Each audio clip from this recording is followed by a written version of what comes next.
Mga Lodi, don't skip ads po tayo. Maraming salamat sa patuloy ninyong pagsuporta. Paki-like and share naman dyan mga Lodi. At sa mga gustong mag-donate sa ating GCash or regular na load, mag-comment lang po tayo. Para patuloy tayong makapag-upload ng mga bagong kabanata. Marami pong salamat. Subaybayan natin ang kwento ng isang kabataang nangarap para sa kanyang mga mahal sa buhay. Mula sa pinakamahina tungo sa pinakamalakas. Alamin natin ang kwento ng kanyang buhay.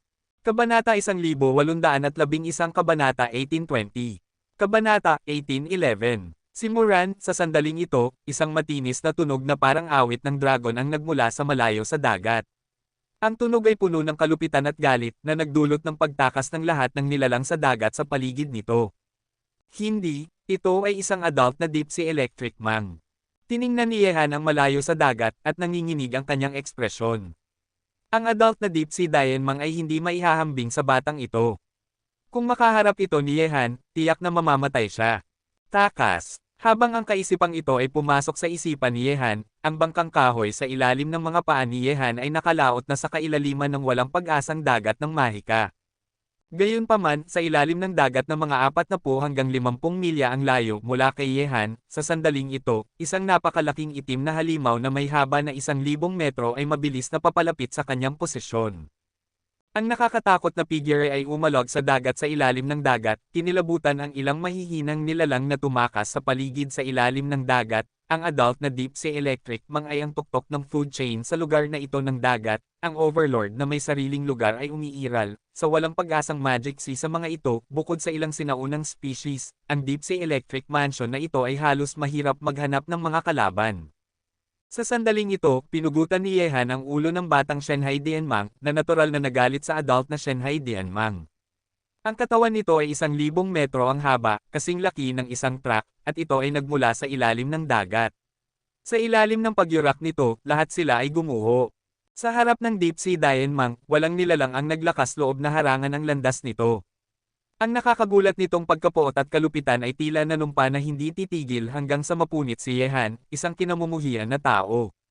Sa ibabaw ng itim na dagat, si Yehan ay nakasakay sa isang bangkang kahoy na parang palaso, mabilis na nagmamaneho pasulong sa ibabaw ng dagat. Si Yehan ay naglagay ng puwersa gamit ang kanyang kanang kamay, at ang puwersang iyon ay patuloy na tumama sa ibabaw ng dagat sa likuran, na nagpabilis sa bilis ng bangkang kahoy. Gayunpaman, kasing bilis ng liwanag ng espada, naramdaman pa rin ni Yehan ang isang kakilakilabot na krisis na nagmumula sa ilalim ng dagat na hindi kalayuan sa kanya. Ang panganib na iyon ay mas nakakatakot pa kaysa sa kataas-taasang kataas-taasan. Agad na, si Yehan ay tumaas sa ere, at sa isang kaway ng kanyang kamay, ang bangkang kahoy ay nawala sa ibabaw ng dagat, habang si Yehan ay direktang naglayag laban sa hangin sa kawalan sa itaas ng dagat. Tumakbo ng ligaw. Sa ilalim ng mga paa ni Yehan, mayroong isang mahinang tunog ng kulog na naglalakbay ng libu-libong milya. Ito ay isang nakakatakot na teknik sa paggalaw na minana mula sa Immortal Ice Empress. Sa isang iglap, maaari itong maglakbay ng libu-libong milya sa isang hindi maisip na bilis. Gayunpaman, sa kasalukuyang lakas ni Yehan, maaari lamang siyang maabot ang isang saklaw na libu-libong milya sa isang pag-iisip, at si Yehan ay hindi pa nakakalinang ng mataas na antas gamit ang nakakatakot na teknik sa paggalaw na ito.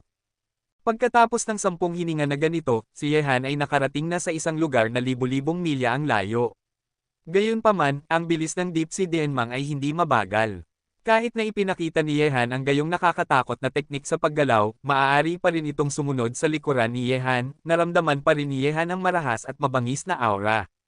Makalipas ang 2 minuto, si Yehan ay tumagos ng 100,000 milya patungo sa Hopeless Demon Sea, ngunit hindi pa rin niya maalis ang deep sea electric mang, at ang distansya sa pagitan ng kalaban at sa kanya ay papalapit ng papalapit, at wala na itong 10 milya ang layo. Ang lalaking ito ay may malaking tiyaga. Isang seryosong ekspresyon ang lumitaw sa mukha ni Yehan. Ang deep sea electric mang na ito ay hinabol siya ng daan-daang libong milya sa lugar na ito ng dagat, at hindi pa rin ito sumuko. Gayunpaman, ang lahat ng lakas sa katawan ni Yehan ay naubos sa lahat ng paraan. Karamihan sa oras, kung patuloy niyang hahayaang habulin siya ni Shenhai Dianmang, si Yehan ay maubusan ng lakas sa huli. Iniisip ito, ang figure ni Yehan ay kumislap, at siya ay direktang pumasok sa mundo ng Xuanman. Dahil hindi niya makatakas ang deep sea lightning, maaari lamang siyang magtago. Imposible para kay Yehan na hayaang maubos ang kanyang lakas magpakailanman. Iyon ang pinakabobong bagay na gagawin sa isang lugar na tulad ng Hopeless Demon Sea. Itaas ang ulo. Mula sa ilalim ng dagat, ang napakalaking katawan ng Deep Sea Diamond ay lumitaw. Ang libong metro ang haba na katawan ay lumutang sa ibabaw ng tubig, iwinawagayway ang buntot nito, at iginulong ang tubig sa dagat. Mukhang nakakatakot. Gamulong, ang bibig nito ay sumisigaw ng nakakagulat na galit. Ang biglaang pagkawala ni Yehan ay nagdulot ng higit pang kalupitan at pagkapuot sa tyrant ng dagat. Nang muling pumasok siya sa dagat, ang mga nilalang sa lugar na ito ay pinatay ng mapanira. Ito ay naging pagkain sa bibig nito, binubuhos nito ang galit nito. Sa lugar na ito ng dagat, ang mga malalaking alon ay gumugulo, ang mga higanteng nilalang ay nakikipaglaban, at ito ay isang grupo ng mga higanteng nilalang. Ang ganitong uri ng eksena ay lumilitaw sa lugar na ito ng dagat, tulad ng isang science fiction blockbuster, puno ng lubhang nakakagulat na visual impact. Sa isang maikling panahon, ang itim na dagat ay nagbago ng kulay, halo-halong may malakas na amoy ng dugo, at ang mga napakalaking bangkay ay itinapon sa tubig. Ang ganitong eksena ay parang isang sakuna. Maisip kung gaano kakilakilabot ang Deep Sea Electric Mansion. Kung si Yehan ay walang gayong mahiwagang sandata bilang ang mundo ng tawista, gamit ang kanyang sariling bilis at lakas, sa sandaling mahuli siya ng Deep Sea Electric Monk, tiyak na wala na siyang paraan palabas. Isang oras ang lumipas, si Yehan ay lumabas sa mundo ng tawista. Tinitingnan ng mga napakalaking bangkay sa dagat sa paligid niya, ang makapal na amoy ng dugo ay nagparamdam kay Yehan na parang nasa isang digmaan ng Shire.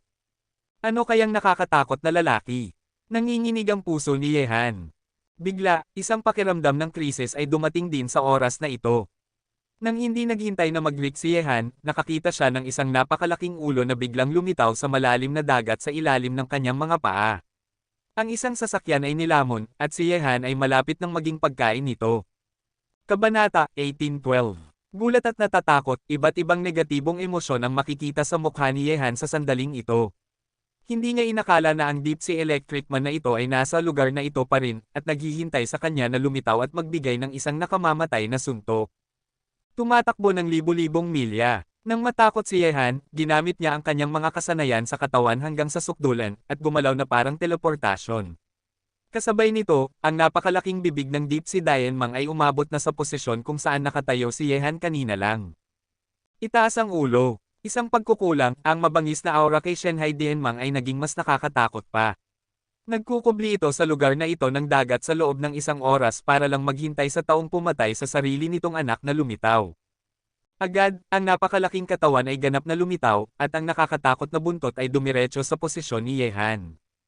Ang lahat ng ito ay nangyari na parang kidlat, at bigla, nang ang buntot ni Shenhai Dianmang ay maabot ang kawalan sa harap nito, isang nakakatakot na kamao, na may daladalang isang napakalaking demonic aura, ay malakas na sumuntok sa katawan nito. Isang simpleng sirena ay naglakas loob na kumilos ng may pagmamataas sa harap ko, mawala ka. Si Emperor Aoqing ay pumirma ng kontrata ng buhay at kamatayan kay Yehan, at tinawag siya ni Yehan mula sa mundo ng tawiste gamit ang isang pag-iisip. Ang nakakatakot na suntok ni Emperor Aoqing ay tumama sa katawan ni Shenhai Dianmang, at ang kapangyarihan ng suntok na iyon ay ganap na nagpadala sa kilometro ang haba na katawan ni Shenhai Dianmang na lumipad ng libu-libong metro ang layo. Dahil nagsasanay ka ng kapangyarihan ng mga demonyo, bibigyan kita ng regalo. Alalahanin ang iyong sinabi. Si Emperor Aoqing ay lumingon at sumulyap kay Yehan, at pagkatapos ay naging 5 kilometro ang haba na dragon ng baha, lumalangoy sa kawalan sa itaas ng dagat. Sa susunod na sandali, dalawang napakalaking nilalang ay nagbanggaan ng mabangis. Sa nakakagulat na paningin ni Yehan, ang katawan ni Emperor Aoqing ay karapat-dapat tawaging dragon ng baha. Ang kanyang nakakatakot na matutulis na kuko ay direktang pinunit ang katawan ni Shenhai Dianmang, pinunit ito sa kalahati ng biglaan. Ang paraan ni Qingdi ay mas maduguan at mabangis pa. Si Deep Sea Dianmang ay pinatay ni Emperor Aoqing sa isang iglap, at si Emperor Aoqing, na muling naging anyong tao, ay may hawak na isang itim na panloob na alchemy sa kanyang kamay, na naglalaman ng dalisay na mahika. Si Deep Sea Dianmang ay napatay, at ang hamog na dugo ay napuno sa kalangitan. Ang dugo sa kanyang katawan ay nagbago na ng kulay ng dagat sa loob ng 1 kilometro sa paligid niya, na ginagawa itong mas mapula pa. Kasing lakas nito, kahit na ito ay isang pag-iral na parang likas na kaaway kay Yehan, ito ay hindi matatalo, ngunit kay Emperor Aoqing, ang pagpatay sa Deep Sea Electric Mang na ito ay walang anuman. Ang nilalang na ito ay maaaring patayin. Nang makita ang panloob na alchemy na mahigpit na hawak sa kamay ni Emperor Aoqing, lumiwanag ang mga mata ni Ye Han. Mula sa panloob na alchemy, nadama niya ang dalisay na mahika na kumakalat. Ito ang panloob na alchemy ng Deep Sea Electric Monk na nanirahan sa walang pag-asang Magic Sea sa loob ng mahabang panahon. Ang Deep Sea Dian Monk ay natural na may kapangyarihan ng mga demonyo sa kanyang katawan, at habang lumilipas ang panahon, ang kanyang nilinang ay ang kapangyarihan din ng mga demonyo. Sa sandaling ito, kinuha ni Emperor Aoqing ang panloob na alchemy ni Shanghai Dian Monk, at syempre alam ni Ye Han ang kanyang mga intensyon. Ang lakas ng si monster na ito ay hindi malakas, at ang panloob na alchemy na ito ay itinuturing na so-so, ngunit sapat na ito para magamit mo sa paglilinang. Si Aoqing Di ay naglakad sa kawalan sa harap ni Ye Han na may walang pakialam na mukha, at inilagay ang alchemy sa kanyang kamay. Inihagis ang panloob na alchemy kay Ye Han, sinabi niya, nilinang mo ang kapangyarihan ng mahika, at mayroong isang napakalaking halaga ng mahika sa panloob na alchemy na ito para sa iyo na makuha, ngunit inaasahan kong maalala mo ang iyong sinabi noon. Salamat! Sinulyapan ni Ye Han si Emperor Aoqing at sinabi, huwag kang mag-alala, gagawin ko ang aking sinasabi, hanggat taos pusong tinutulungan mo ako, kapag dumating na ang tamang panahon, automatiko kong kanselahin ang kontrata at ibabalik sa iyo ang iyong kalayaan. Tumango si Emperor Aoqing. Sinulyapan niya ang lugar ng dagat at sinabi, ang lugar na ito ay lubhang mapanganib para sa iyo. Kahit na para sa paglilinang, ipinapayo ko sa iyo na umalis dito sa lalong madaling panahon. Marahil ang lugar na ito ng dagat ay masyadong mapanganib. Maaaring mayroong isang taong mas malakas kaysa sa akin. Nararamdaman na ito ni Ye Han. Minamaliit niya ang lugar ng dagat ng Hopeless Demon Sea. Orihinal na, naisip ni Ye Han na mayroong isang lugar upang magtago sa mundo ng Tawista, at maiiwasan niya ito sa pamamagitan ng pagtatago dito kung makakaharap siya ng panganib. Gayunpaman, kahit na ang mga isipan ng mga nakakatakot na nilalang na naninirahan sa lugar ng dagat ng Hopeless Demonic Sea ay nasira na ng demonic energy, mayroon pa rin silang karunungan. Para itong Deep Sea Dian Monk na alam kung paano manatili rito ng tahimik, at bibigyan si Ye Han ng nakamamatay na suntok kapag lumitaw siya. Kung si Emperor Aoqing ay hindi lumapit upang patayin ito, si Ye Han ay hindi maiiwasan ang Deep Sea Electric Monk pagkatapos magtago sa mundo ng Tawista sa loob ng 10 araw at kalahating buwan. Hawak ni Ye Han ang panloob na alchemy sa kanyang kamay. Ang panloob na alchemy na ito ay kasing laki ng isang basketball. Dito, ang dalisay na mahika ay nagparamdam kay Ye Han na parang gusto niyang makuha ang lahat nito sa kanyang katawan. Gayunpaman, bagaman ang mahika sa panloob na alchemy na ito ay dalisay, makakatulong ito kay Ye Han na dagdagan ang kanyang mahika, ngunit ang mapagkukunang ito ay limitado. Sa sandaling maubos ang panloob na alchemy na ito, mawawala na ito, at ang layunin ng patuloy na pagpapabuti ay hindi makakamit. Sa ngayon, sa lugar ng dagat ng Hopeless Demon Sea, mayroong hindi mabilang na panloob na alchemy na maaaring agawin, at higit na mahalaga, naroon ang master na si Aoqing Di. Iniisip ito, kumislap ang mga mata ni Ye Han, at isang ngiti ang unti-unting lumitaw sa sulok ng kanyang bibig. Nang makita ang ngiting namumulaklak mula sa sulok ng bibig ni Ye Han, kumunot ang noo ni Aoqing Di, palagi niyang nararamdaman na ang ngiti ni Ye Han ay medyo masama, ano ang iyong tinatawanan. Kabanata 18:13. Nang marinig ito, ngumisi si Ye Han sa sulok ng kanyang bibig, pinaglaruan ang panloob na alchemy sa kanyang kamay, tiningnan si Emperor Aoqing at sinabing may ngiti, anuman, nananatili ka sa mundo ng Tawista, at dapat ay medyo nakakabagot, bakit hindi ka gumawa ng isang bagay para sa akin? Paano? Kahit na magagamit ni Ye Han ang kapangyarihan ng kontrata upang pilitin si Emperor Aoqing na gumawa ng mga bagay para sa kanya, ngunit nais ko na mas magiging maganda ito. Ang sulok ng bibig ni Emperor Aoqing ay kumerba. Hindi niya naunawaan ang kahulugan ni Ye Han hanggang ngayon. Malinaw na nagustuhan siya ng kabilang panig bilang isang libreng kuli at nais niyang tulungan si Ye Han na mangolekta ng higit pang panloob na alchemy. Maaari bang tumanggi si Emperor Aoqing? Maaari siyang tumanggi, ngunit hindi siya naglakas loob na tumanggi. Oo. Pagkaraan ng mahabang panahon, sa wakas ay nakapagbigkas si Emperor Aoqing ng dalawang salita. Hehe, isang kasunduan? Huwag kang mag-alala, hindi ko kailanman makakalimutan ka kapag may magandang nangyari sa hinaharap. Ngumiti ng bahagya si Ye Han, tinitingnan ang dagat sa harap niya, ang hitsura ng pag-asam sa kanyang mga mata ay lalong lumalakas. Bilang isang demonyong emperador, mayroon siyang marangal na katayuan, ngunit kahit na si Emperor Aoqing ay ayaw, hindi siya maglakas loob na sumuwi sa mga salita ni Ye Han sa kanyang puso. Pagkatapos nito, si Emperor Ouching ay muling naging 1,500 metro ang haba na dragon, at pagkatapos na ang napakalaking katawan ay umikot sa ulo ni Yehan, sumisid siya ng diretso sa malalim na dagat, na nagdulot ng pag-agos ng daan-daang talampakan ng tubig sa kalangitan. Nang pumasok si Emperor Ouching sa dagat, natural na lumaban siya sa mga sea monster sa lugar na ito ng dagat at mangolekta ng panloob na alchemy para kay Yehan. Mayroong isang kontrata sa pagitan ng isang tao at isang halimaw, at malinaw na nararamdaman ito ni Yehan saan man si Emperor Ouching. Matapos pumasok si Emperor Ouching sa dagat, naglakad si Yehan sa kawalan at sinundan si Emperor Ouching sa lahat ng oras. Kay Emperor Ouching, isang super expert sa seabed, hindi na kailangang mag-alala si Yehan sa anumang bagay sa ngayon.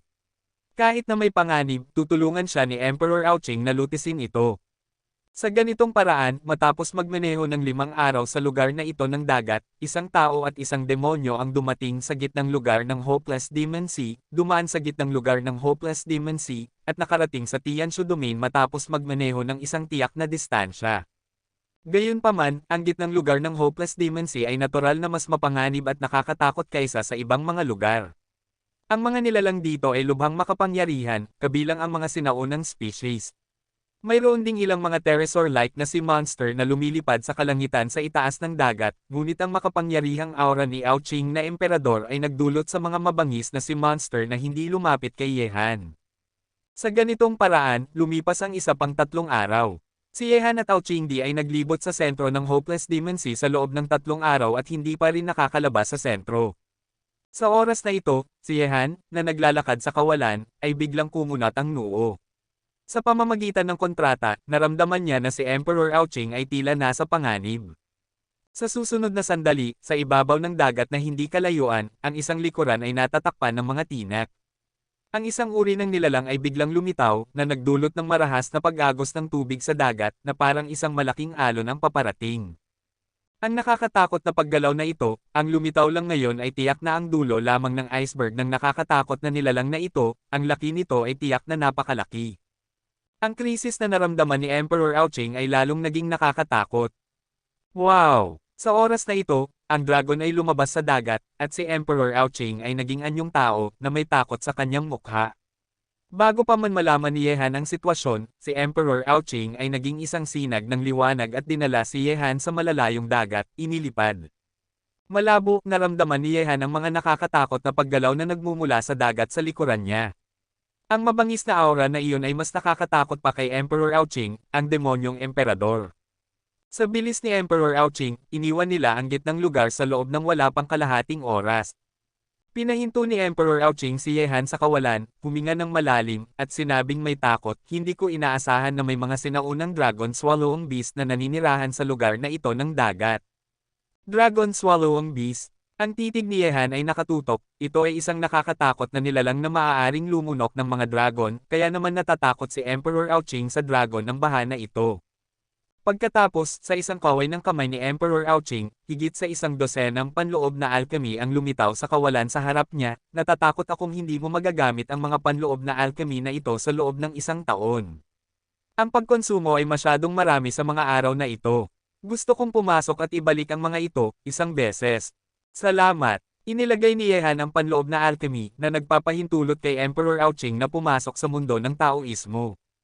Ngayon na iniwan na niya ang gitnang lugar, hanggat maingat na nagmamaneho si Yehan, maayos niyang maaabot ang lugar ng Tianshu.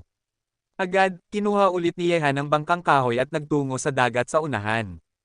Gayunpaman, matapos magmaneho si Yehan ng 10 kilometro, ang mga hibla ng tunog ng piano at flauta ay nagmula sa dagat na hindi kalayuan. Ang kombinasyon ng tunog ng piano at flauta ay napakaganda at kaaya-aya.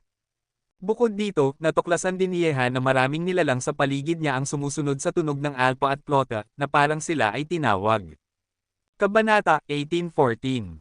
Ano ang nangyayari? Kakaiba ang mga mata ni Yehan, at agad na ang kanyang bangkang kahoy ay patungo rin sa direksyon ng tunog ng piano at flauta.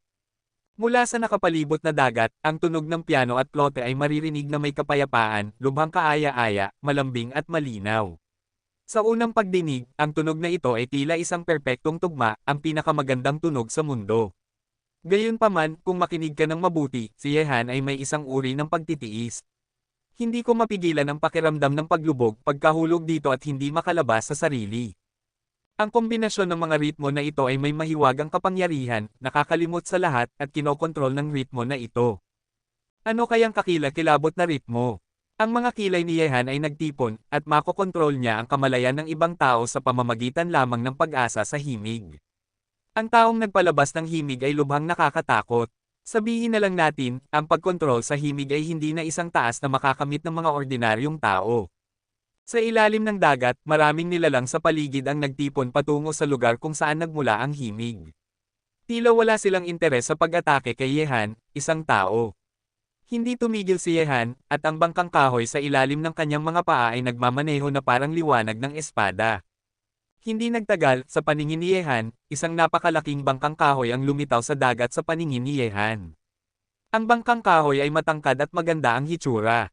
Sa sandaling ito, maraming sea monster ang nagtipon sa paligid ng bangkang kahoy, at lahat sila ay nakapalibot sa bangka. Ang bangkang kahoy ay lumulutang, na nagdulot ng patuloy na pag-ikot ng tubig sa dagat sa paligid, na lumilikha ng mga bilog ng mga alon ng tubig. Tumingin si Yehan sa bangkang kahoy, at malabo, nakita ni Yehan ang isang lalaki at isang babae sa bangkang kahoy.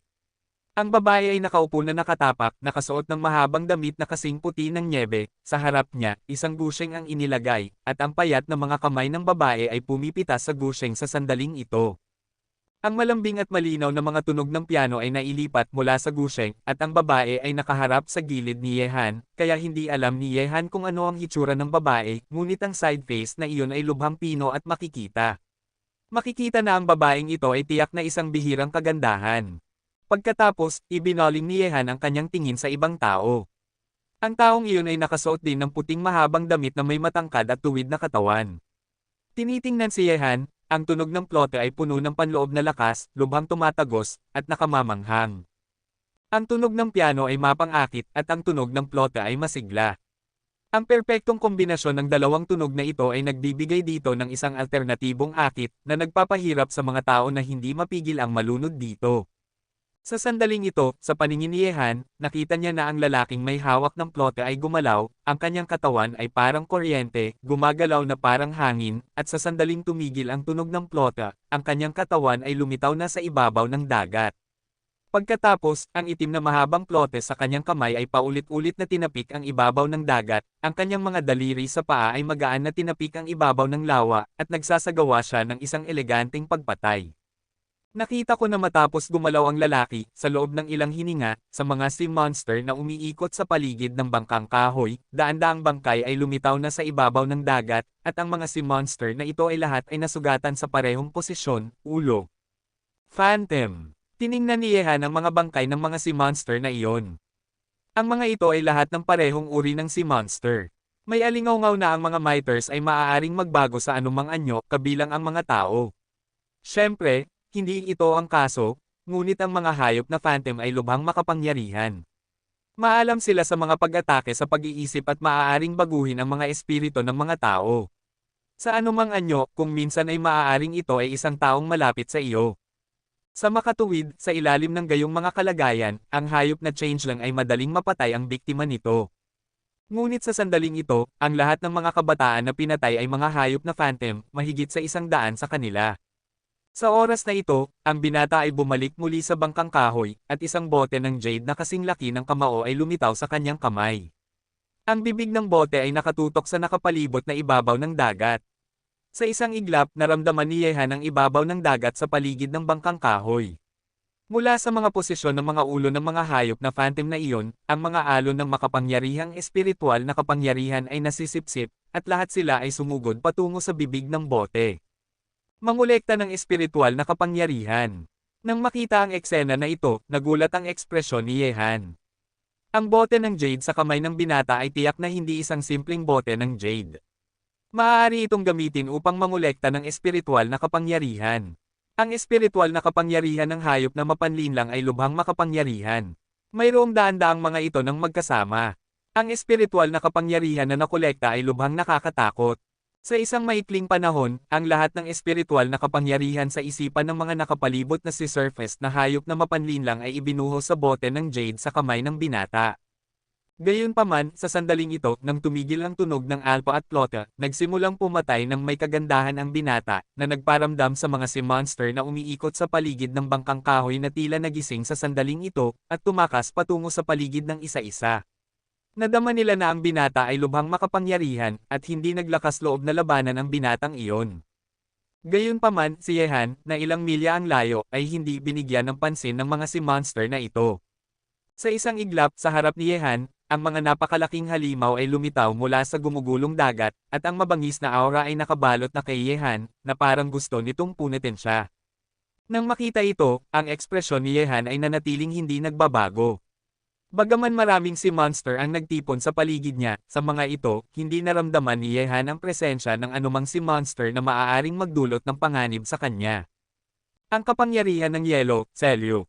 Sa susunod na sandali, mula sa katawan ni Yehan, isang nakakatakot na kapangyarihan ng yelo ang sumulpot at kumalat patungo sa ibabaw ng dagat. Agad, isang nagyayelong larawan ang kumalat sa loob ng 1,000 metro, at ang 1,000 metro na ibabaw ng dagat sa paligid ni Yehan ay nagyelo, ang mga sea monster na lumitaw sa iba't ibang hugis, lahat ay naging mga eskultura ng yelo. Crack! May isang mahinang sigaw mula sa bibig ni Yehan, at agad, ang lahat ng mga sea monster na nagyelo sa mga eskultura ng yelo ay sumabog. Sa ilalim ng paglipat na ito, daan-daang sea monster ay napatay din. Sa bangkang kahoy na hindi kalayuan, ang binata at ang babae ay dumating sa gilid ng bangka at tumayo ng magkasama na tinitingnan ang nagyayelong dagat. Kabanata 18:15. Hehe, magandang lakas. Gamit ang mabangis na mga sea monster na ito, madaling patayin ang mga half-step na supreme being, ngunit madali siyang napawi, na nasa tuktok ng midterm ng dakilang posisyon. May ngiti sa sulok ng bibig ng binata, tumayo siya ang busog ng bangka ay tumingin kay Yehan sa malayo. Sa sandaling ito, si Yehan ay tumingin din sa lalaki at babae sa bangkang kahoy. Ang binata ay gwapo, parang dragon at phoenix sa mga tao, at ang buong katawan niya ay puno ng katwiran, na hindi mapapansin ng sinuman. Higit pa rito, natuklasan ni Yehan na hindi niya makita ang kaharian ng binata. Ang lakas ng kabilang partido ay tiyak na napakalakas. Gaya ng kasabihan, ang mga taong may mataas na kasanayan ay matapang, at ang lugar na ito ay hindi kalayuan sa sentro ng Hopeless Demon Sea. Ang binata at ang babae ay naglakas loob na pumasok dito, natural na mayroong malakas na kumpiyansa upang suportahan ito. Agad, tiningnan ni Yehan ang babae sa tabi ng binata. Nahiya at napahiya ang babae. Ang pagkikita sa maganda at nakakaantig na mukha sa unang pagkakataon ay nagdulot kay Yehan na mawala ang kanyang isipan. Tinanong ni Yehan ang kanyang sarili na sa mundong ito, nakakita na siya ng maraming magagandang babae, tulad ni Mo Feiwo, Lan Yiyo, Chi Wulei, Yan Yulan, Zia Xuanbing, ngunit ang mga babaeng ito ay mapatlo kumpara sa babae sa harap niya. Ang kanyang kagandahan ay tila walang mga salita upang ilarawan ito. Ang dalawang panig ay nagkatinginan sa kabila ng dagat, at ang ilang nakaligtas na sea monster ay tumakas ng isa-isa. Sa kanilang mga mata, parehong ang binata at si Yehan ay napakalakas at hindi dapat pukawin. Pagkaraan ng ilang sandali, ang buong dagat ay tahimik at nakakatakot. Ang ganitong uri ng pagtitig sa isa't isa ay tila walang hanggan. Sa dilim, mayroong isang puwersang humihila sa dalawang panig. Ang hitsura na ito ay parang mata rin ng tadhana. Sino at kaninong kapalaran? Sino ang nakakita sa lihim? O marahil, ang lahat ay nilalaro ng tadhana sa palakpakan. Ang pakiramdam na ito ay mahiwaga at mahiwaga, hindi maipaliwanag na kahanga-hanga. Sa sandaling ito, si Yehan ay biglang nakaramdam ng pakikiramay sa binata at sa babae. Malamang, naramdaman din ito ng kabilang panig, kaya naaakit sila sa isa't isa. Mayroon akong magandang alak at mga magagandang babae dito, gusto mo bang sabihin sa akin ang tungkol dito? Sa ilalim ng gayong mga titig, ang binata sa wakas ay nagsalita ng may ngiti. Bagaman ang boses ay hindi malakas, malinaw itong kumalat sa nakapalibot na lugar ng dagat. Nang marinig ito, ang babae ay may kaunting ngiti sa kanyang bibig, at ang kanyang pagiging mahinahon ay may dala ng aura na parang mga paputok sa kabilang mundo. Ang ngiting iyon ay tila nagparamdam sa malungkot na aura sa paligid niya na hamina ng malaki. Gayunpaman, ang mga salita ng binata ay nagparamdam din sa babae na bigyan siya ng madilim na tingin. Ang mga salitang ito ay nagdulot kay Yehan na ngumiti ng malaya, at ang kanyang figure ay kumislap sa dagat, may mga magagandang babae, at may mga magagandang babae. Paano ko tatanggihan ang isang magandang gawa na ito? Bago pa man siya matapos magsalita, si Yehan ay lumapag sa kubyerta ng bangkang kahoy, lumingon at tumingin sa binata at babae na may ngiti sa kanyang mukha. Nang makita ito, iwinagayway ng binata ang kanyang mga manggas, at isang pitsyel ng magandang alak at 2 tasa ang lumitaw sa isang kahoy na mesa. Pakisuyong. Ang binata ay gumawa ng kilos ng pag-anyaya. Ang paggalang ay mas masama kaysa sa pagsunod. Iwinagayway ni Yehan ang kanyang balabal at umupo sa harap ng kahoy na mesa. Ang binata at ang babae ay nakaupo rin. Hindi mapigilan ni Yehan na tingnan muli ang babae. Ang kanyang kagandahan ay mahirap hanapin sa mundo. Ang mukha na ito, na parang ito ay ang pinakamagandang gawa ng lumikha, binigyan niya siya ng pinakamagandang hitsura sa mundo, at walang kapintasan sa kanyang katawan. Gayunpaman, sa proseso ng pagsusuri sa babaeng ito, hindi naramdaman ni Yehan ang kahit kaunting paglilinang mula sa kanyang katawan. Sa kasong ito, alinman sa kaharian ng kabilang partido ay umabot na sa isang labis na antas, o wala siyang paglilinang. Bagaman ang binata na si Yehan ay hindi nakakita ng kaharian, ngunit nadama niya ang pag-alon ng kapangyarihan mula sa kanya, ngunit ang babaeng ito, hindi ito naramdaman ni Yehan. Kaibigan, oras na upang bumalik sa iyong mga pandama. Sa sandaling ito, isang pagtawa ang umalangaw sa tenga ni Yehan, na nagdulot ng isang hitsura ng kahihiyan sa mukha ni Yehan, bastos. Gayunpaman, ang binata at ang babae ay tila hindi nababahala, na parang nagkita na sila ng maraming beses sa sitwasyon na ito, at sa mga mata ni Yehan, ang binata at ang babae ay hindi nakakita ng anumang kahalayan o pagiging malikot, ang kanyang mga mata ay napakamalinis, purong pagpapahalaga, hindi halo-halong iba pang mga kulay. Hehe, patawad, ang kagandahan ng dalaga ay nakasisilaw. Gaya ng kasabihan, mahirap mahanap ang isang magandang babae sa mundong ito. Ngumiti ng bahagya si Yehan. Ang binata ay sobra-sobra sa iyong premyo. Sa palagay ko, ang binata ay ang pinakamahusay din sa mga tao, at tiyak na gagawa siya ng isang bagay sa hinaharap. Mahinaong ngumiti ang babae, at ang ngiti sa sulok ng kanyang bibig ay nagdulot ng mga luha sa mga sulok ng kanyang mga mata, na nagbibigay ng kakaibang alindog. Kinuha ng babae ang pitsyel at nagsali ng isang baso para kay Yehan at sa binata. Ang binata ay ngumiti at sinabi, "Kaibigan ko, ang alak na ito ay tinatawag na Starry Sky Drunk. Dapat mong tikman." Sumipsip si Yehan mula sa baso ng alak at sinabing may ngiti, "Totoo na ang magandang alak ay tumutugma sa isang magandang babae, ang kagandahan ng kapatid ay nakakainggit. Hehe, maraming magagandang alak, ngunit isa lang ang kagandahan. Hindi mo ako mainggit." Sumipsip din ang binata at ngumiti, "Nakikita ko na ang nilinang ni Xiongtai ay tila ang kapangyarihan ng yelo, ang kapangyarihan nito ay marahil ay katumbas na ng Half-Step Supreme, ang ganitong uri ng lakas ng pakikipaglaban ay bihira talaga." Nang marinig ito, ngumiti si Yehan, at sinabi, "Kahit gaano ka man kalakas, hindi mo maihahambing si Xiongtai. Kung tama ang hula ko, si Xiongtai ay dapat na pumasok na sa kahariang iyon, tama?" Ang binata ay ngumiti at hindi sumagot sa mga salitang ito. Kabanata 18:16. Ako nga pala si Yehan. Nanggaling ako sa Yuheng Domain sa pamamagitan ng dagat ng kawalan ng pag-asa. Saan kayo galing? Tanong ni Yehan. Nang marinig ito, isang hitsura ng pagkamangha ang biglang lumitaw sa mga mata ng binata at ng babae, at agad, ang binata ay nagsabi ng may ngiti, "Ito ang unang pagkakataon na nakakita ako ng isang taong tulad mo pagkatapos tumawid sa dagat ng kawalan ng pag-asa. Ito ay ang gitnang lugar ng Hopeless Demon Sea, kung saan naninirahan ang matatandang species, makapangyarihan at mabangis, masasabi ko, ikaw ay napakatapang. Swerte lang." Ngumiti si Yehan na nagkibit balikat. "Ako nga pala si Gu Xiao, at nanggaling ako sa Tianshu Region." Nakangiting sabi ng binata habang sinulyapan ang itim na plote na nakatusok sa kanyang baywang. Nang marinig ito, isang kakaibang tingin ang sumilay sa mga mata ng babae, at pagkatapos ay sinulyapan niya ang gusheng na hindi kalayuan, at sinabing may ngiti, "Ako nga pala si Gukan, at nanggaling din ako sa Tianshu Region." Nang makita ito, hindi nahulaan ni Yehan na ang dalawa ay hindi isiniwalat ang kanilang mga tunay na pangalan, ngunit dahil ayaw ng kabilang panig na isiniwalat ang kanilang mga pangalan, hindi na magtatanong pa si Yehan, ang pangalan ay isang codename lamang, at, marahil pagkatapos ng araw na ito, hindi na tayo magkikita muli, at ang pag-alam ng masyadong maraming bagay ay walang silbi. Si Brother Yehan ay tumawid sa dagat ng kawalan ng pag-asa, maaari bang nais niyang pumunta sa Tianshu Domain? Sa oras na ito, tiningnan ni Gu Xiao si Yehan at ngumiti. "Iyan mismo ang ibig kong sabihin." Tumango si Yehan, pagkatapos ay nag-isip sandali at nagtanong, Brother Gu Xiao, dahil galing ka sa Tianshu region, gusto ko lang malaman kung kilala mo ba ang Yaoqi Palace.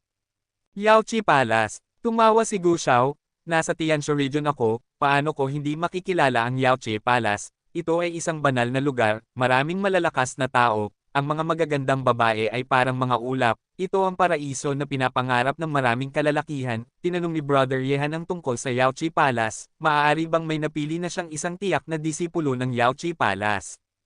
Sabi ni Yehan, para sabihin ko sa iyo ang totoo, may kamag-anak ako sa Yaoqi Palace, kaya gusto ko siyang hanapin. Gusto ko lang malaman kung alam ni Brother Gu Xiao na may disipulong babae na nagngangalang Yecheng sa Yaoqi Palace. Umiling si Gu Xiao at sinabi, ang Yaoqi Palace ay may 8,000 panloob na mga disipulo ng palasyo at mahigit 10,000 panlabas na mga disipulo ng palasyo. Ang mga malalakas ay makikita saan man. Natatakot ako na hindi lahat ng tao sa Yaoqi Palace ay kilala ang lahat. Walang pagkadismaya sa mga mata ni Yehan para sa sagot ni Gu Xiao. Hindi pa narinig ni Gu Xiao ang tungkol kay Yecheng, ngunit si Yecheng ay dapat nasa Yaoqi Palace, at ang balita tungkol sa Cheni Tower ay tiyak na hindi mali. Sabi ni Gu Xiao, gayunpaman, pagkalipas ng 2 buwan, magkakaroon ng isang malaking kaganapan sa Yaoqi Palace. Ang mga disipulo mula sa panloob at panlabas ng mga palasyo ay lilito ng sabay. Kung ang mga kamag-anak na hinahanap ni Brother Yehan ay nasa Yaoqi Palace, tiyak na makikilala niya sila. Masayang pangyayari. Nag-aalangan na tanong ni Yehan. Ngumiti si Gu Xiao at sinabi, ang masayang pangyayaring ito ay kumalat na sa karamihan ng mundo ng tao.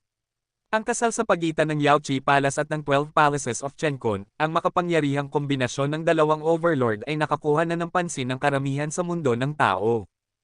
Ang Yaoqi Palace ay itinuturing na pinakamataas na kategorya ng kapangyarihan sa mundo ng tao. Sa Yaoqi Palace, mayroong hindi mabilang na malalakas na tao, maging ang mga sinaunang malalakas na tao. Ang kanilang pag-iral ay parang magic needle ng dinghay na sumusuporta sa walang hanggang pag-unlad ng isang kapangyarihan. Tungkol naman sa 12 Temples of the Universe, ito ay nakahihigit na sa pinakamataas na kategorya ng kapangyarihan, at halos naabot na ang posisyon ng isang superpower. Ang saklaw ng impluwensya nito ay mas malawak kaysa sa Yaoqi Palace, at ang lakas nito ay mas malakas din kaysa sa Yaoqi Palace. Sa ngayon, ang dalawang kapangyarihang ito na maituturing na mga overlord ay nagpakasal, at nagkakaisa sila. Kahit na ang mga sinaunang lahi ay natatakot sa gayong lakas. Kung gusto mong pumunta sa kasal na ito, tiyak na makakaakit ito ng maraming malalakas na tao upang bumati.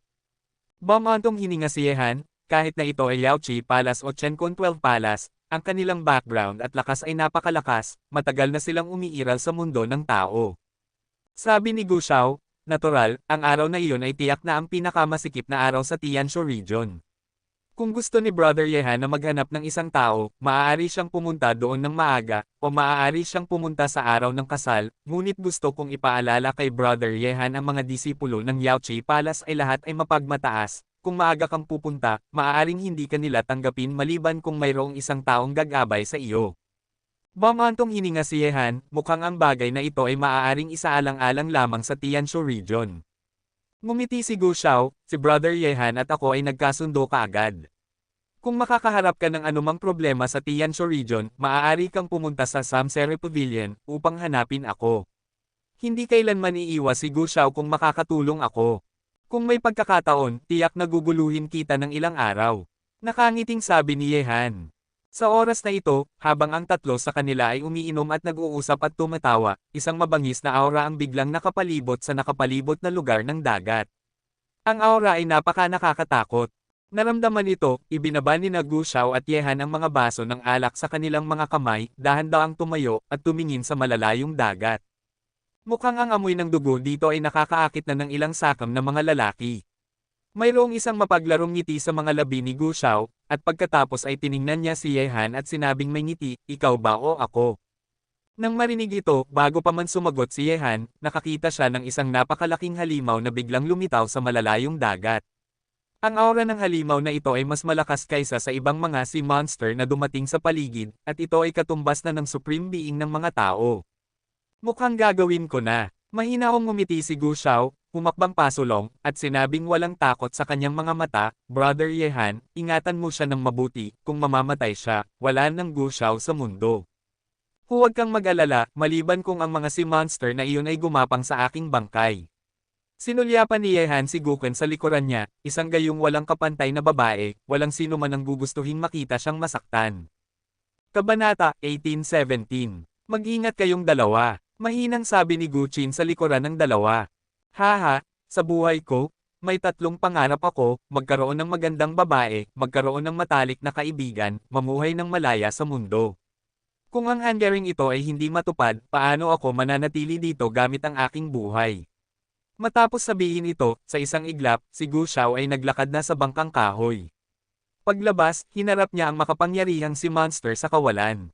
Tungkol naman sa ibang mahihinang si Monsters, iwanan mo na lang sila kay Yehan. Isang simpleng 8 paa na sirena ay naglakas loob na pumunta rito para magkagulo. Sa tingin ko ay mali ang napili mong target. Malamig ang tingin ni Gu Xiao, at ang itim na mahabang plote sa kanyang kamay ay parang matalim na espada, na may dala ng katwiran na umakyat sa kalangitan. Ang intensyon ng espada ay namukadkad mula sa kanyang katawan. Sa lugar ng dagat sa harap ni Gu Xiao, ang mga napakalaking galame ay kumalat mula sa ilalim ng dagat, puno ng nakakatakot na kapangyarihan ng pagsasakal. Ibig kong sabihin ay kalooban ng Diyos, maging mapagmataas sa mundo, pumatay. Si Muran, isang makapangyarihan at malamig na tinig ang lumabas sa bibig ni Gu Xiao. Ang Gu Xiao na iyon, na may katwiran at pagmamataas at aura ng espada na umaakyat sa kalangitan, ay sumabog pababa patungo sa 8 paa na si Monster, lumubog. Ito ay ang kapangyarihan ng kataas-taasan. Sa bangkang kahoy, huminga ng malalim si Yehan, tama ang hula niya, si Gu Xiao ay pumasok na nga sa Supreme Realm, hanggang ngayon, nakakita na si Yehan ng 2 batang Supremo. Sa oras na ito, maraming si Monster na ang nakarating sa paligid ng bangkang kahoy, at ang mabangis at malupit na aura ay tila nalulunod sa lahat ng bagay sa paligid nila. Gayunpaman, sa harap ng lahat ng ito, ang magandang mukha ni Gukun ay napakakalmado. Agad, nanginginig ang palad ni Yehan, at ang nakakatakot na kapangyarihan ng yelo ay kumalat muli. Ang kapangyarihan na halos mag-freeze sa kalangitan at lupa ay kumalat sa bangkang kahoy. Sa harap nito, ang itim na dagat ay nagyelo agad, ay lahat nagyelo. Gamit ang kasalukuyang lakas ni Yehan, ang mga maliliit na si Monster na ito ay natural na hindi makakagawa ng mga alon sa harap niya. Maliban na lang kung ito ay isang sea monster sa antas na ito na nakikipaglaban kay Gu Xiao, maaari itong magdulot ng banta kay Yehan. Gayunpaman, sa ilalim ng pagpatay ni Gu Xiao, ang 8 paa na si monster ay namamatay na. Hindi ito isang bagay na kayang labanan ng mga ordinaryong supreme being. Si Muran, isa pang mabangis na aura ang sumulpot mula sa likuran ng bangkang kahoy. Ang aurang ito ay ang Yaozun. Nang maramdaman ito, si Yehan, na nanonood sa labanan sa pagitan ni Gu Xiao at Octopus Kraken, ay nanginginig, at si Muran ay lumingon. Paglingon, sa ibabaw ng dagat sa likuran ni Gukun, ang isang pares ng mabangis at sakam na mga mata ng isang higanting sirena na hugis leopardo ay nakatitig na kay Gukun. Hayop, paano mo nagawa iyan? Natakot si Yehan, mapipigilan ba niya ang isang napakalakas na si Monster? Hindi gaanong naisip ni Yehan ang tanong na ito. Sa isang iglap, ang kapangyarihan ng malamig na yelo ay binalot ang si Monster na parang isang bog zone ng hangin, at ang kawalan ay nagyelo.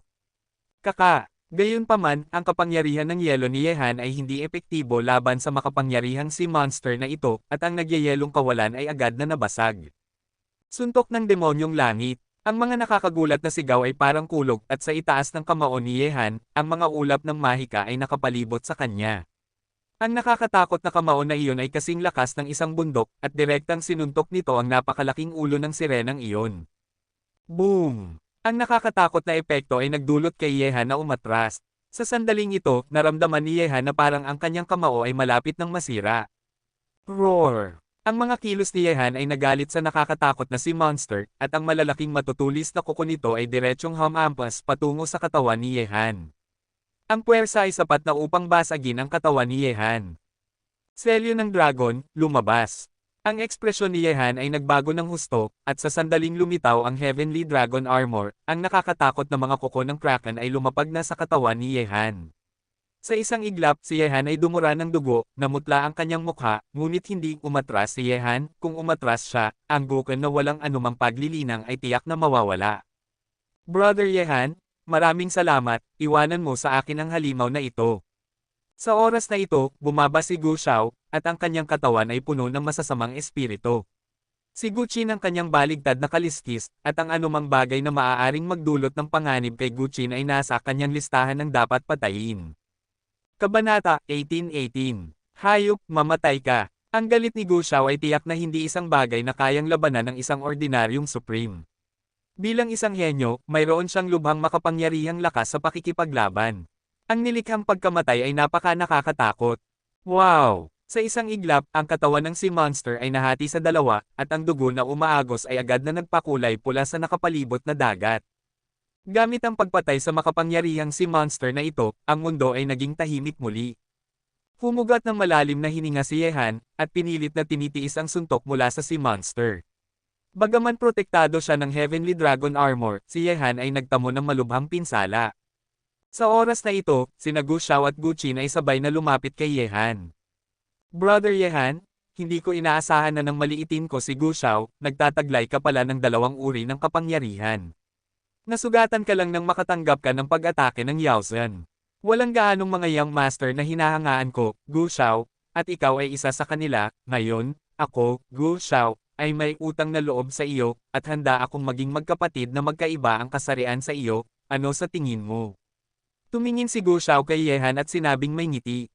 Nang marinig ito, nagulat si Yehan, at pagkatapos ay ngumiti siya, dahil may ganitong intensyon si Brother Gu Shao. Syempre, hindi ako, Yehan, tatanggi. Haha, magsaya na tayo, ibuhos natin ang alak. Malakas na tumawa si Gu Shao, at pinuno ni Gucci ng isang baso para sa bawat isa sa kanila.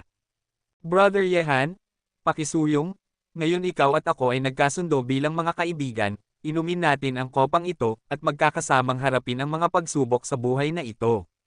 Mayroon akong kung ano ang mayroon ka, at mayroon ka rin nito. Ako, Gu Shao, ay dapat na ilang taon na mas matanda kaysa sa iyo. Huwag mong isipin na ako ay isang nakatatandang kapatid, hahaha. Nang marinig ito, ang puso ni Yehan ay puno ng pagmamalaki, ngumiti siya at sinabi, syempre hindi ko iniisip iyon, kuya. Pangalawang kapatid, nagkatinginan ng dalawa at ngumiti, at ininom ang alak sa kanilang mga baso. Tinitingnan ni Gokuen ang dalawa ng may ngiti mula simula hanggang katapusan. Si Yehan, hindi niya nakita ang nakaraan, ang kasalukuyan, ang nakaraan, o ang hinaharap. Isang binata na puno ng mga misteryo. Matapos maging magkapatid ang dalawa, ang pakiramdam ng pakikiramay sa isa't isa ay naging mas matindi. Naisipan ni Yehan na ayaw niyang tapusin ang ganoong komportableng buhay habang umiinom at masayang nag-uusap sa bangkang kahoy, habang si Gokuen ay tumutugtog ng musika sa kanyang tabi. Gayunpaman, walang piging na walang katapusan. Matapos maglakbay sa dagat sa loob ng isang linggo, ang isang piraso ng lupa ay makikita na sa bangkang kahoy. Pangalawang kapatid, narito na ang Tianshu region. Sa tabi ni Yehan, nakatayo si Gu Shao. Oo, mabilis ang paglipas ng panahon. Bumantong hininga si Yehan at sinabing may ngiti, Brother Gu Shao, mukhang oras na para magpaalam tayo. Pangalawang kapatid, hindi ka ba talaga sasama sa akin?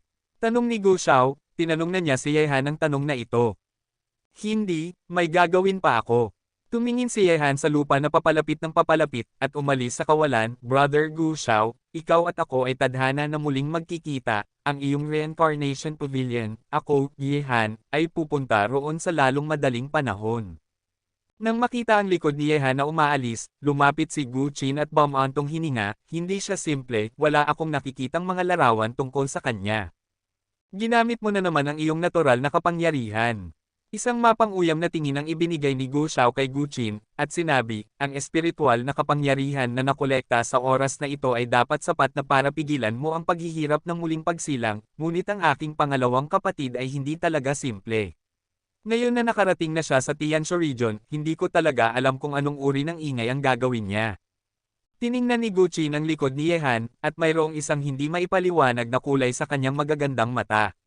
Bagaman may mga taong hindi nakikita ang nakaraan, kasalukuyan, nakaraan at hinaharap gamit ang talento na taglay niya, hindi marami, maliban na lang kung ito ay isang uri ng isang malakas na tao na nakahihigit sa taoismo, o isang walang kapantay na masasamang tao na may malaking kapalaran at malaking oportunidad.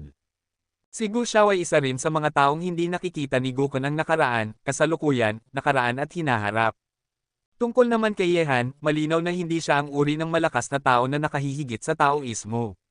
Pagkatapos, alam na alam ni Gucci na si Yehan ay tiyak na isa sa mga pangunahing tauhan sa hinaharap na mundo, at nakaharap kay Yehan, ginamit niya ang kanyang talento. Ang ganitong uri ng pakiramdam ng pagharap sa mundo, sino ang makakakita sa mundo, walang sino man, at ito ang pakiramdam na dinala ni Yehan kay Gukhan. Marahil, ito ay isang magandang simula. Ang kulay ng karunungan ay biglang sumilay sa magagandang mata ni Gukhan. Sina Gu Xiao at Yehan ay naging magkapatid na nanumpa. Ano ang mangyayari sa huli? Hindi alam ni Gukhan, ngunit sa kasalukuyan, maganda ang sitwasyon. Sa pagitan ng mga henyo at henyo, mayroon silang isang uri ng kapalaran. Ang ganitong uri ng kapalaran ay parang panginoon ng isang bansa o emperador ng isang dinastiya. Kung walang kapalaran, hindi sila makakaupo sa posisyong ito. Siyempre, kailangan nila ng kaukulang lakas.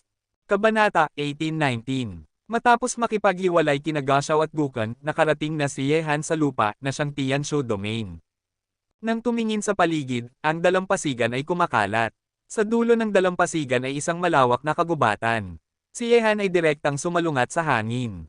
Matapos tumawid sa kagubatan na ito, nakakita na siya ng ilang tao. Isang sandali pa, nakarating na si Yehan sa isang malawak na lungsod kung saan nagtipon ang mga practitioner, at ito ay lubhang masigla. Sa Tianshu Domain, mayroong libu-libong puwersa, malaki at maliit, at ang mga henyo ay parang mga isdang carp na tumatawid sa ilog tulad ng Yao Guangyo. Ang siyam na pangunahing puwersa dito ay maituturing lamang na maliliit na puwersa. Naglakad-lakad si Yehan sa masiglang lungsod na ito, at hindi nagtagal ay nakarating sa isang tindahan, kung saan bumili siya ng isang kumpletong mapa ng Tianshu Region. Si Yehan ay hindi pa rin pamilyar sa Tianshu Region, at hindi alam ni Yehan kung saan ang Yaoqi Palace. Hindi sigurado. Bukod dito, dahil nakatapak ka na sa lupang ito, natural na kailangan mong malaman ang isang bagay o dalawa tungkol dito. Ang Tianshu Domain ay kilala bilang isa sa apat na pangunahing banal na domain ng lahi ng tao. Mayroon itong malawak na saklaw at maihahambing sa tatlong ibang banal na domain. Ang kagandahan at misteryo dito ay hindi malinaw na malalaman mula sa bibig ng ibang tao. Matapos bilhin ang mapa, dumating si Yehan sa isang restoran upang pansamantalang manatili. Bagaman ang mapa na binili ni Yehan ay nagsasabing sumasaklaw sa buong lugar ng Tianshu Region, maraming mapanganib at sinaunang ipinagbabawal na lugar na hindi minarkahan dito. Ang mga ipinagbabawal na lugar na ito ay hindi mga lugar na maaaring puntahan ng mga ordinaryong malalakas na tao. Ano ang itsura sa loob? Walang nakakaalam maliban sa mga nangungunang makapangyarihan na nabuhay na. Gayunpaman, sa mapang ito, ang malalaki at maliliit na puwersa sa Tianshu Region ay nahahati rin, at ang siksik na mga label ng puwersa ay nagparamdam kay Yehan na medyo nahihilo. Libo-libong puwersa, ruta, at lupain ay minarkahan sa mapa. Ang siksik na mga letra ay parang isang grupo ng mga langgam na nagpapaalog sa mga mata ni Yehan sa mapa. Gayunpaman, sa mapang ito, minarkahan din ni Yehan ang kanyang posisyon at natagpuan ang lokasyon ng Yaoqi Palace. Ang kasalukuyang posisyon ni Yehan ay malayo sa Yaoqi Palace. Sa likuran niya ay ang Hopeless Demon Sea, at ang Yaoqi Palace ay 10 milyong milya ang layo mula sa Hopeless Demon Sea. Napakaraming puwersa, malaki at maliit, ang tatawiran. Bukod sa iba pang mga bagay, mayroong 12-dosenang mga puwersa sa paligid ni Yehan. Ang mga puwersang ito ay maaaring mag-ugat sa Tianshu Region. Bagaman mga maliliit lamang na puwersa, mayroong makapangyarihang Supreme Being sa mga ito, maging may mga pag-iral na mas makapangyarihan kaysa sa Supreme. Karapat-dapat itong maging isa sa apat na dakilang banal na domain. Kung ikukumpara sa Yaoguang Domain at Yuheng Domain, na napakamasagana at maunlad, ito ay simpleng pagkakaiba sa pagitan ng isang nayon at isang internasyonal na metropolis. Sa silid ng restoran, humugot ng malalim na hininga si Yehan. Sa pamamagitan ng mapang ito, si Yehan ay may pangkalahatang pag-unawa rin sa Tianshu Domain. Gayunpaman, sa pamamagitan ng Tianshu Domain na ito, nahulaan din niya kung ano ang hitsura ng tatlong ibang banal na domain. Makapangyarihan at malawak. Sa mundo ng lahi ng tao, ang tunay na nangungunang kapangyarihan ay karaniwang nagtitipon sa apat na banal na domain na ito. Kapag sumabog ang isang digmaan at natalo ang apat na banal na domain na ito, ang mundo ng lahi ng tao ay ganap na babagsak at magiging bagay ng pagkaalipin ng ibang mga lahi. Matapos maunawaan ang mapang ito, si Yehan ay kumislap sa mundo ng Xuanman, tumawid mula sa dagat ng mga walang pag-asang demonyo, naunawaan ang ikalimang antas ng intensyon ng espada sa ilalim ng bangin ng demonyong espada, at hinarap ang master ng demonyo ng harapan gamit ang isang galaw, bagaman si Yehan ay nasugatan ngunit ang lakas ni Yehan ay malapit ng gumawa ng bagong pag-unlad dahil sa lahat ng karanasan na naranasan niya. Sa kasalukuyan, ang lakas ni Yehan ay nasa tuktok ng gitnang yugto ng Great Honorary Rank, at mayroong isang manipis na linya sa pagitan niya at ng huling yugto ng Great Honorary Rank. Matapos pumasok sa mundo ng Xuanman, nagsimulang maglinang si Yehan. Ang iba't ibang puwersa sa kanyang katawan ay umiikot sa kalangitan, na nagdulot ng aura sa katawan ni Yehan na unti-unting lumalakas. Kung magpapatuloy ang mga bagay na ganito, sa loob ng ilang araw, si Yehan ay magagawang makapasok sa huling yugto ng dakilang karangalan.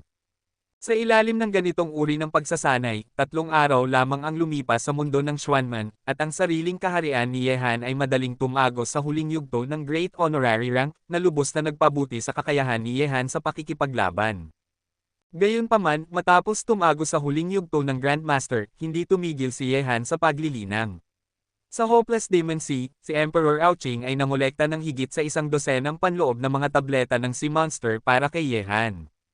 Ang mga panloob na pilang ito ay hindi ordinaryong mga kalakal. Siyempre, ang emperador ay may mga mata sa makapangyarihang mga Sea Monster, at ang panloob na alchemy ng mga Sea Monster na ito ay naglalaman ng lubhang dalisay na mahika. Gamit ang mga panloob na pilang ito, ang pagsasanay ni Yehan sa kapangyarihan ng demonyo ay magiging mas maayos, at gamit ang mas malakas na kapangyarihan ng demonyo sa kanyang katawan, ang kapangyarihan ng Magic Fist ni Yehan Tian ay patuloy na tataas. Agad, isang panloob na alchemy ang dahan-daang lumutang sa harap ng katawan ni Yehan. Ang palad ni Yehan ay nakaharap sa kalangitan, at ang mahika sa kanyang katawan ay umiikot. Ang kapangyarihan ay kumalat mula rito, na parang tinawag, lahat ito ay ibinuhos sa katawan ni Yehan, pinapataas ang mahika sa kanyang katawan. Ang demonic power sa panloob na alchemy na ito ay lubhang malakas, kahit na maglinang si Yehan sa loob ng 1 buwan, maaaring hindi niya makuha ang lahat ng demonic power dito. Gamit ang mga panloob na alchemy na ito, ang demonic power sa katawan ni Yehan ay maaaring panatilihing nasa ritmo. Sa isang iglap, si Yehan ay nasa mundo ng Xuanman ng mahigit sa kalahating buwan, at ang kalahating buwan ng pagsasanay ay nagdulot ng napakalakas na mahika sa katawan ni Yehan na umabot na sa isang lubhang malakas na antas, halos ganap na maihahambing kay Yehan. Ang pangunahing kapangyarihan ni Han na Jinjili ay nagtalo. Sa araw na ito, nagising si Yehan mula sa kanyang pagsasanay, at ang kanyang kapangyarihan ng demonyo ay lumakas. Ang kapangyarihan ng kanyang Heavenly Demon Fist ay tiyak na hindi na ito ang dati, at ang kapangyarihan ng pagpatay ay mas marahas at mabangis pa. Bukod dito, gamit ang paglakas ng kaharian ni Yehan, sumulong siya sa huling yugto ng Grandmaster. Sa sandaling ito, magiging napakahirap para sa isang ordinaryong half-step supreme na harangan ang suntok ni Yehan. Sa mundo ng Taoista, matapos linangin ni Yehan ang kapangyarihan ng mga demonyo sa isang lubhang makapangyarihang antas, agad siyang nagsimulang maglinang muli. Ang kanyang sariling kaharian ay umunlad. Siyempre, hindi makakalimutan ni Yehan ang paglilinang ng banal na apoy ng Suzaku. Ang mas malakas na kaharian, ang mas malakas na banal na apoy ng Suzaku na kayang tiisin ni Yehan. Bukod dito, ang mas malakas na banal na apoy ni Yehan na Suzaku, ang mas mabilis na paggising ni Suzaku. Inaasahan pa rin ni Yehan na ibalik siya nito sa China pagkatapos itong magising, pataas. Siyempre, ang panimulang ito ay dapat mahanap ni Yehan si Yeqing. Dahil ang dalawa sa kanila ay naglakbay ng magkasama, natural na dapat silang magkasamang bumalik. Habang nagsasanay si Yehan, ang nakakatakot na mga apoy ay pinakawalan mula sa puso ng banal na hayop na Suzaku, sumulpot sa buong katawan ni Yehan, at sa wakas ay bumalik sa kanyang dantian. Kabanata 1820. Isa pang kalahating buwan ang lumipas para sa paglilinang ni Yehan. 1 buwan na ang nakalipas mula nang pumasok si Yehan sa mundo ng Taoista. Gayunpaman, sa ikalawang kalahating buwan, pinagbuti ni Yehan ang kanyang banal na apoy ng Vermilion Bird. Ang paglilinang ay nagdulot sa banal na apoy ni Yehan na Suzaku na umabot sa isang lubhang makapangyarihang estado. Gamit ang kasalukuyang estado ni Yehan, hindi na niya matitiis ang anumang banal na apoy ng Suzaku, na nangangahulugang ang banal na apoy ng Suzaku sa katawan ni Yehan ay umabot na sa tuktok na kaya niyang tiisin. Matapos ang kanyang iba't ibang lakas ay umabot sa kanilang pinakamataas na estado, si Yehan ay tumigil na sa pagsasanay ng lubusan. Hanggang ngayon, ang lakas ni Yehan sa pakikipaglaban ay lubos na bumuti. Dapat ko bang puntahan at tingnan kung paano nagsasanay ang mga taong iyon? Matapos ang pagsasanay, ang mga mata ni Yehan ay kumislap ng pag-asam.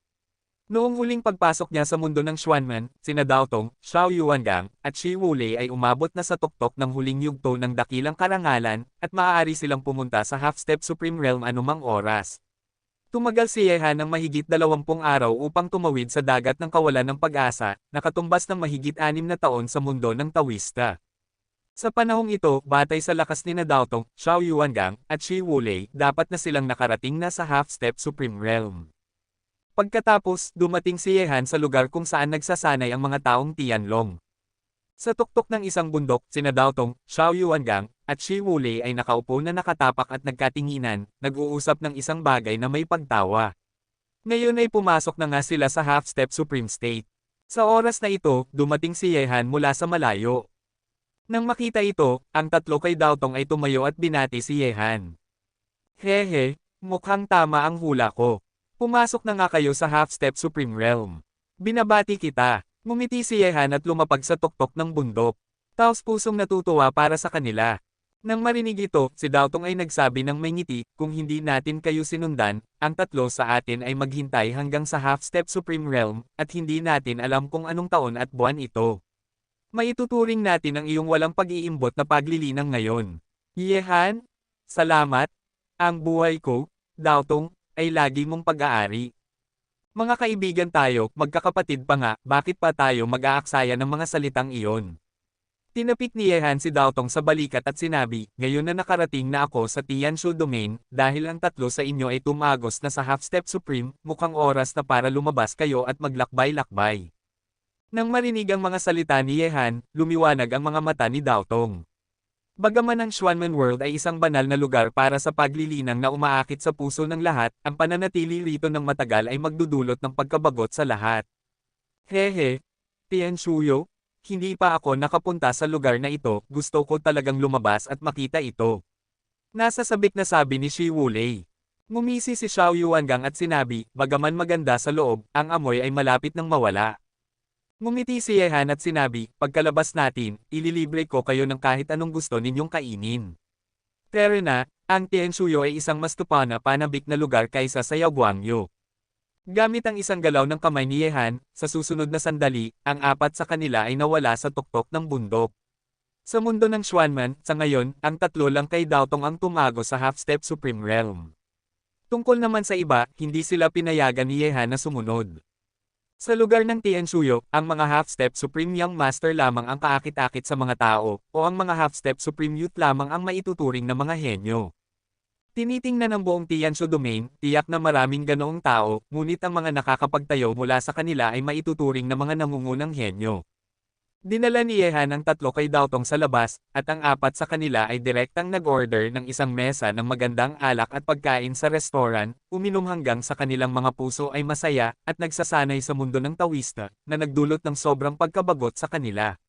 Lahat ay kulang sa pagnanasa. May alingaw-ngaw na ang mga henyo ay nasa lahat ng dako sa Tianshu region ngayon, na may maraming puwersa at makapangyarihang mga tao na parang mga ulap. Ito ay isang paraiso na nais puntahan ng maraming practitioner. Tiningnan ni Dao Tong ang malawak na mundo sa labas ng restoran, kulay na kapalit. Uminom si Yehan ng alak at sinabing may ngiti, matapos inumin ang palayok ng alak na ito, maglalakbay na tayo.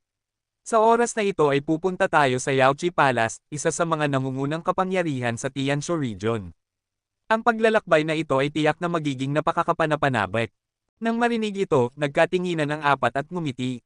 Sa sandaling ito, tulad ng mga araw na nagsikap silang magkasama sa Dark City upang lumikha ng Tianlong, puno sila ng pagnanasa at kamanghang-manghang. Matapos umalis sa restoran, ang apat sa kanila ay naglakbay ng magkasama, at sinimulan ang paglalakbay patungo sa Yaoqi Palace. Mayroong daan-daang milyon-milyong lungsod sa Tianshu region na isang kahanga-hanga at kahangahangang larawan. Sa daan patungo sa Yaoqi Palace, ang mga lungsod na dadaanan ni Yehan at ng iba pa ay mahirap ding kalkulahin. Gayunpaman, ang apat sa kanila ay hindi magiging malungkot at mainip kung maglalakad sila ng magkasama. Makikita nila ang malawak na lugar ng Tianshu region pagkatapos ng lahat. Sa araw na ito, sina Yehan at ang iba pa ay lumapag muli sa isang lungsod. Nagmaneho sila sa parehong direksyon sa loob ng 5 magkakasunod na araw sa malawak na lupain ng Tianshu region, at nakakita sila ng maraming makapangyarihang tao at henyo. Dito, Ito ay parang isang grand event scene kung saan ang daan-daang paaralan ng pag-iisip ay nag-aaway at ang 10,000 paraan ay nag-aaway.